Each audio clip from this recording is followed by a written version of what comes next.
தற்போது கிடைத்துள்ள முக்கிய செய்தி. அரசியல் தலைவர்களின் பலரது வீட்டிற்கு வெடிகுண்டு மிரட்டல் விடுக்கப்பட்டு வரும் சம்பவமானது ஒருவித பரபரப்பை ஏற்படுத்தியுள்ளது. சோதனையின் பின்னர் எந்தவித வெடிகுண்டு மிரட்டலும் இல்லை என்றும் தெரியவந்துள்ளது. அரசியல் தலைவர்களின் வீடுகளுக்கு அடுத்தடுத்து வந்த வெடிகுண்டு மிரட்டலால் பெரும் பரபரப்பு ஏற்பட்டிருக்கிறது. முதலமைச்சர் மு.க.ஸ்டாலினின் சென்னை அழகாபுரத்தில் உள்ள வீட்டிற்கு வெடிகுண்டு மிரட்டலானது விடுக்கப்பட்டிருக்கிறது. இது குறித்தான கூடுதல் விவரங்களோடு இணைகிறார் நமது செய்தியாளர் சக்திவேல். வணக்கம் சக்திவேல், கூடுதல் விவரங்களை வழங்கலாம்.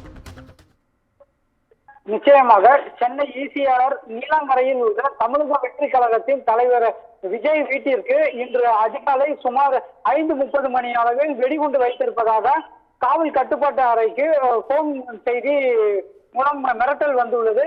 இதையடுத்து தகவல் அறிந்து சென்னை வெடிகுண்டு நிபுணர்கள் ஈசிஆரில் உள்ள நீலாங்கரையில் உள்ள விஜய் வீட்டிற்கு சென்று சுமார் 1 மணி நேரம் முழுமையாக சோதனை செய்த பிறகு அது புரளி என்று தெரிய வந்துள்ளது என தெரிந்தது. உடனடியாக தமிழக வெற்றி கழகத்தின் தலைவர் விஜய் வீட்டிற்கு வெடிகுண்டு மிரட்டல் வந்த சம்பவம் பெரும் பரபரப்பை ஏற்படுத்தி உள்ளது. அதே போல் தமிழக முதல்வரின் வீட்டிற்கும் வெடிகுண்டு மிரட்டலானது வந்துள்ளது. சித்தராஞ்சன் சாலையில் உள்ள முதல்வர் வீட்டில் வெடிகுண்டு வைத்திருப்பதாக கூறி இன்று அதிகாலை 4:45 மணி அளவுக்கு காவல் கட்டுப்பாட்டு அறைக்கு தொடர்பு கொண்ட மர்ம நபர் மிரட்டலானது விடுத்துள்ளார். உடனடியாக தேனம்பட்டை போலீசார், மோப்பநாய்கள் மற்றும் வெடிகுண்டு நிபுணர்கள் உதவியுடன் முதல்வரின் வீடு முழுவதும் சோதனை செய்த போது அதுவும் புரளி என்பது தெரிய வந்துள்ளது.